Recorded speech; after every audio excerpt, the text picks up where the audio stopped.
Hello po, magandang gabi, magandang umaga. Nasaan panig man tayo ng mundo? Sana po ay nasa maayos kayong kalagayan sa mga oras at araw na ito ng linggo. Happy Sunday everyone. Ayan. Pahinga day. Okay po.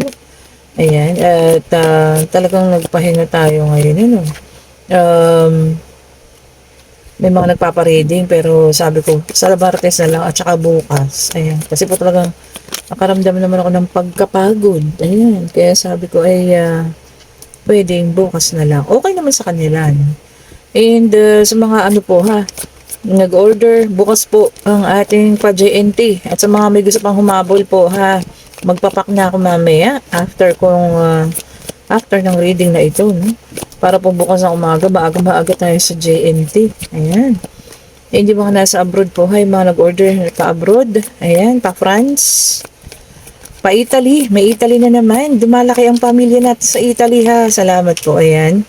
Bukas po ano naman natin doon, post office. Ayan, salamat po. At saka meron pang isa, tatlo sila ano ba yung isa? Ayun, sa Taiwan. Ayan, so France, Italy, and Taiwan. Ayan. Bukas po ito ay atin ng mapapa JNT po. Ayan. Maraming salamat po sa inyong pagtangkilik. Ayan. Salamat din po sa mga parang everyday may manifestation ng mga bracelet. Ang gusto ko sanang marinig yung tungkol dun sa Ay, meron na palang isa. Yung carnelian. Ayan. Minanifest niya, parang 10 days daw. Ayun, bumalik naman. Sabi ko nga, anong pong pakiramdam nyo? Masaya ba kayo sa pagbabalik? Masaya naman daw, pero parang sabi niya, titignan niya muna kung may pagbabago ba or mag-work daw po. So, ayan So, meron na sa carnelian, meron na tayo sa mga pinakamarami yung citrine talaga po ang manifestation. Ay, grabe talaga.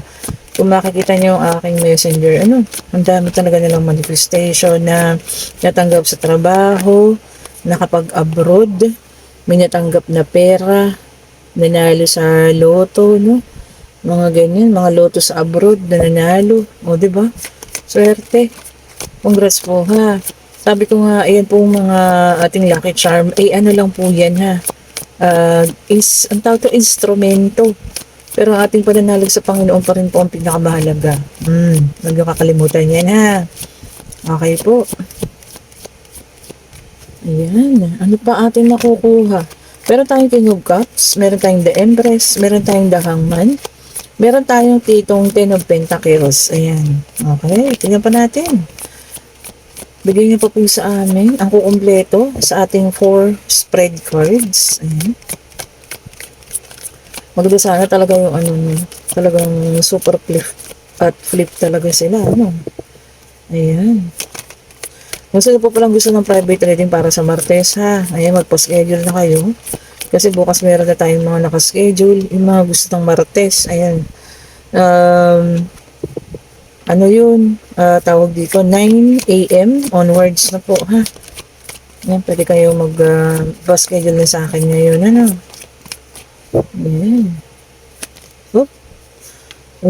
Sa una, meron tayo ditong 3 of Pentacles and then 3 of Wands. Okay. Tignan pa nga natin. Ito talaga nag-flip. 8 of Wands. Ayan. Okay. And then, meron tayo dito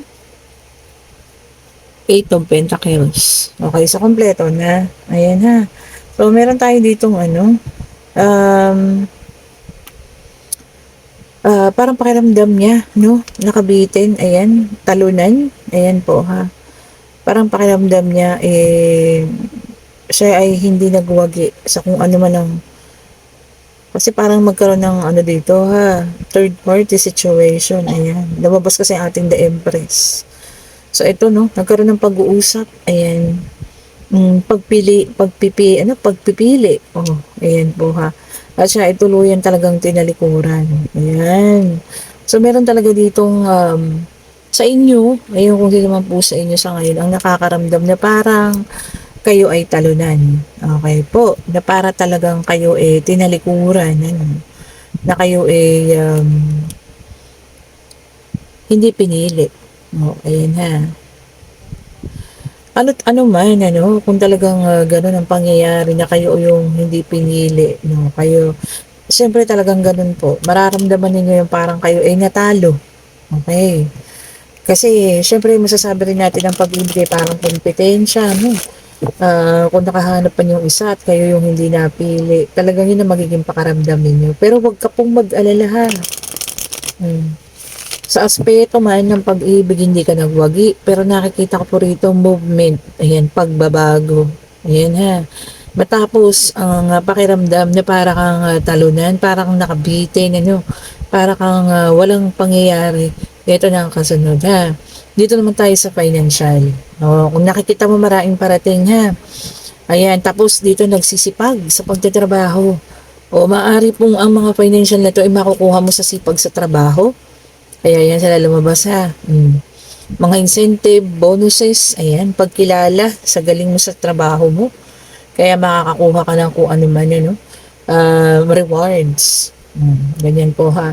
At least, di ba, alin man dun sa dalawa, no, talunan ka man dun sa pag-ibig, at least meron kang naipanalong isa.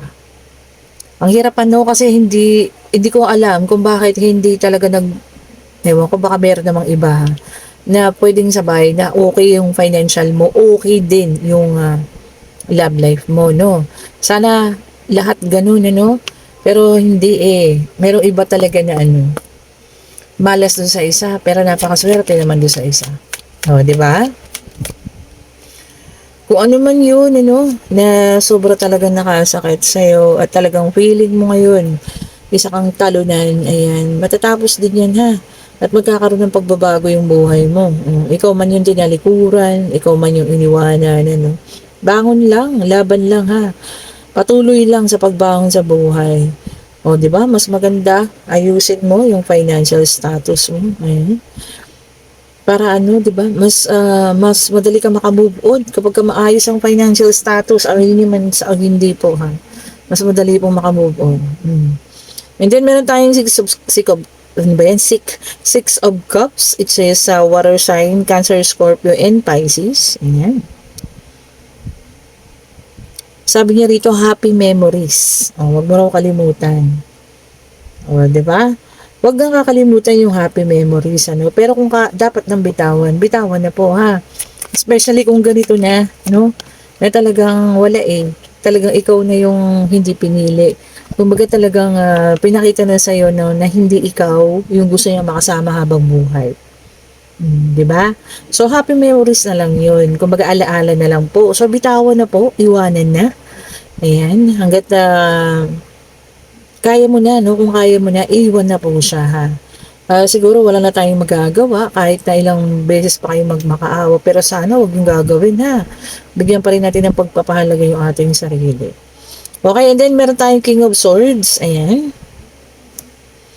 Sabi dito, no? Siya pa rin daw kasi ang weakness mo. Baka nga. Siya pa rin ang iyong kahinaan. Maaring sa ngayon lang po iyan, ha?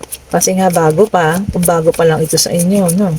Na pakiramdam ng pagkatalo dahil hindi ikaw yung napili. Maaaring sa ngayon siya ang iyong weakness. Pero itututo kang ibangon yung sarili mo ha. Maging produktibo. Tingnan nyo productive siya oh. Doon na lang tayo mag-focus para sabi ko nga 'di ba? At least sa dalawang bagay na ito, meron kang naipanalo. 'Di ba? Kahit isa man lang, meron kang maipapanalo. Okay, and then meron tayo dito, Ten of Swords in reverse, air sign. So, meron tayong water, das dalawang air. Ayan. Okay. Kasi sabi rito, no, kung ipipilit mo yung gusto mo, ayan, baka mas lalo ka pang mas mahirapan. Okay.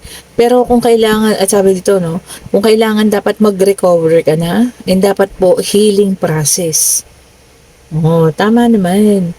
Kasi napakasakit noon, 'di ba? Kayo gusto niyo ba yung pinipilit niyo na lang yung sarili niyo sa isang tao pero wala na talaga? 'Di ba? So kung ayaw na, tanggapin na lang po ha. Oo, makakasakit sa iyo kasi pakiramdam mo talo ka Pero pagdating ng panahon, makikita mo kung sinong talunan sa inyo, no? Especially kapag ka naibangon mo yung sarili mo ng bonggang-bongga, o, 'di ba? At naging productive ka, naging maganda buhay mo. O, 'di ba? Tapos sila naman nilalasap na nila yung karma nila. Oh, 'di ba? And then meron tayo ditong Eight of Swords, which is an air sign. O, puro air ha. Kaya lang ito ay naka-reverse. Ayan. Sabi dito, no, new perspective. Tama naman. O, so ngayon, kailangan natin mag-umpisa. Okay? Bangon na. Sige na, tanggapin mo na talo ka na dahil hindi ikaw yung pinili. Pero dyan ka rin babangon po ha sa pagkatalo na yan. Oo. Ganda nun ha. Kung saan kayo nadapa, sabi nga, doon kayo bumangon. Oo, di ba? Alam niyo, napakadami kong nataraw reading na ang naging problema po pag-ibig ha. Niloko ng mga minamahal nila sa buhay. Pero pagkalibas ng ilang panahon, mga buwan, pagkatapos ko silang mabasa at mapayuhan kung ano yung dapat gawin. Naku, nag-chat ulit yung mga yun sa akin at sinasabi sa akin, tama ka po, ito po yung ginawa ko. Ngayon, naka-move on na ako, healed na ako. Sabi yung gano'n, nag-focus po ako sa buhay ko.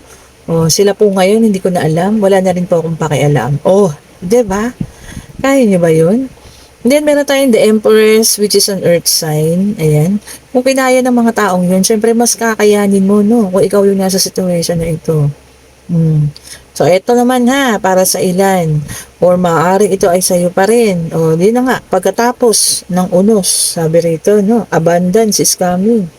Good news, mabuting balita. O, prosperity, financial stability. Hindi ka man pinagpala sa pag-ibig, at least yung financial mo magiging maayos, o, di ba? Ang hindi maganda, sira na yung pag-ibig mo, sira pa yung financial mo, napakahirap po nun ha. Pero kung magkaganon man, matuto tayong ibangon ng ating sarili. And then meron tayong the High Priestess, which is a water sign. Ayan. Oh, sabi rito, no, trust yourself. Oh. Pagkatiwalaan yung sarili ha. Baka yung iba nagkakaroon ng self-doubt. Ayan. So, magtiwala po sa inyong mga sarili ha. Sino pa ba ang pagtitiwalaan ninyo? Kundi ang sarili nyo lang. O, di ba? Pagkatiwalaan nyo po ang inyong mga sarili. No, huwag kayong magkaroon ng self-doubt. Kung alam nyo sa sarili nyo tama kayo, go. Push nyo yan. Okay po. I-go lang po natin yan ha. Lalo't higit makakabuti sa inyo. Kaya nga kayo high priestess eh. Kasi alam niyo yun, nakukutuban nyo kung tama ba or makakabuti mo sa inyong mga bagay-bagay. Oh, diba? Ganda dun ha. Okay, and then meron tayo ditong Three of Cups in reverse water sign. Ayan. Oh, yung iba sa inyo ha, baka nasa pa rin, party mode. Oh, linggo po ngayon. Oh, kasi heavy partying daw. Mga nasa clubbing dyan or magkakaroon ng party mamayang gabi. O, ingatan ng sarili din po ha. Especially kung may pasok kayo kinabukasan. Sabi kasi heavy party.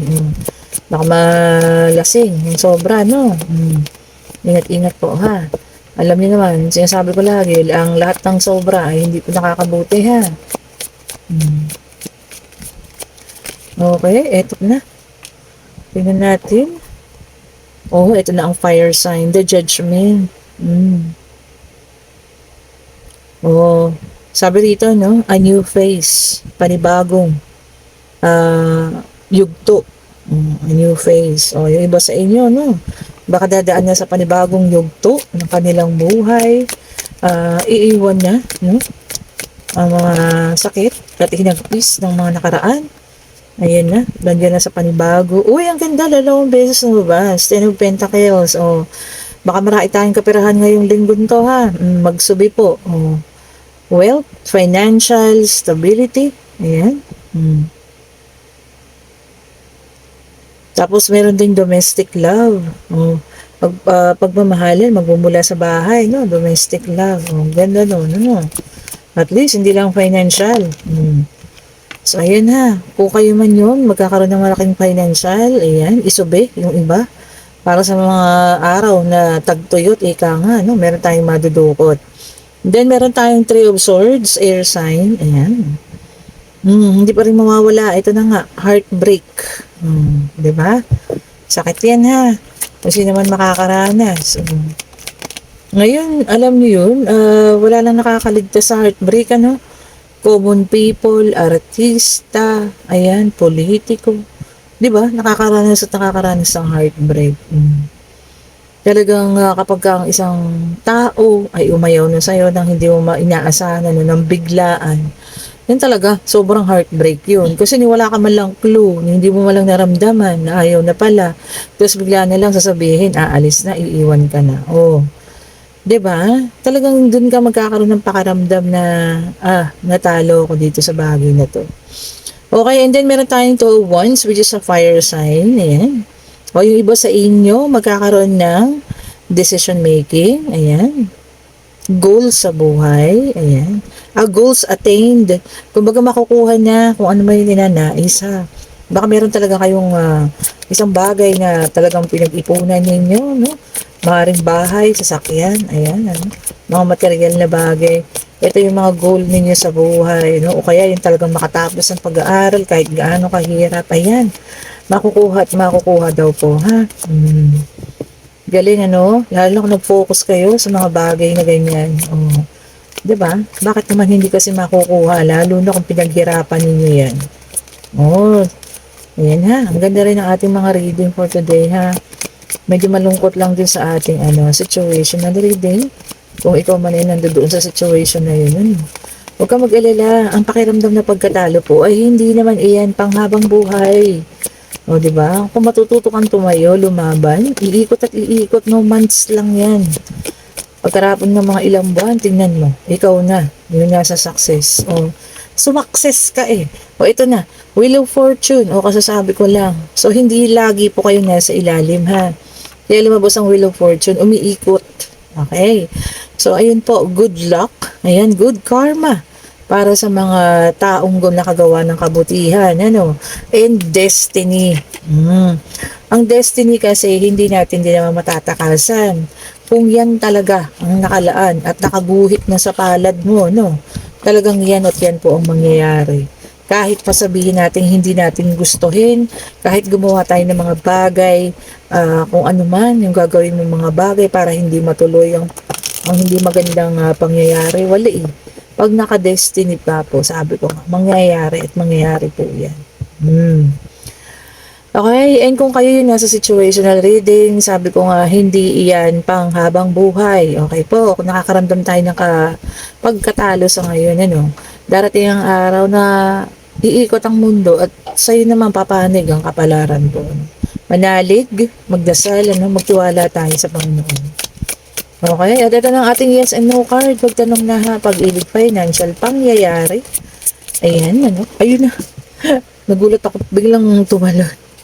Okay, and then maybe, maaari ang kasagutan na, at ito ay the Fool. So this is freedom, no? The Fool signifies freedom. Palayain mo na ang sarili mo. Maaaring ito po ay tumutugma pa rin sa ating situational reading, ano? Palayain sa lahat ng sakit, kung ikaw man ito. Palayain sa lahat ng mga negatibo, no? Para lahat maging positibo na lang. Okay? Palayain mo na sila, ayan, kung talagang gusto mo makamove on na, no? Tanggapin na, ayan po. Freedom, sabi nga ng The Fool. Okay po. And kung nagugustuhan yung ating reading, pa-like, pa-share, pa-subscribe, and hit the notification bell para lagi kayong updated sa ating mga bagong videos na nare-release. And kung gusto nyong umorder, ayan, ha, ng mga nagagandahan nating mga crystal bracelet, click nyo lang yung link, nandyan po sa comment section. And kung gusto nyo ako makausap regarding sa private trading para bukas at sa Martes, ayan, i-click nyo rin yung link. Ako lang po yung makakausap ninyo, wala na pong iba. Wala pa po tayong assistant, ayan, hindi pa po kaya ng budget natin. Ako lang po ito. Ayan. Huwag po kayo magduda dahil ako lang po yung naglalagay ng link dyan. Thank you so much po. Ayan, malapit na tayo mag 10,000 subscribers. Maraming salamat po sa mga baguhan, sa mga dati na, sa mga kauna-unahan kong subscribers, sa mga kakausap ko sa Messenger. Ayan, yung mga naging kaibigan ko na dyan. Maraming salamat po, ha. At yung mga nakikinig sa akin, ano, pag naghihingi sila ng advice, maraming salamat po at nagtitiwala kayo sa lahat ng mga hinihingi yung advice sa akin. Thank you so much much po for watching. Have a great night. Happy Sunday po. Bye-bye po.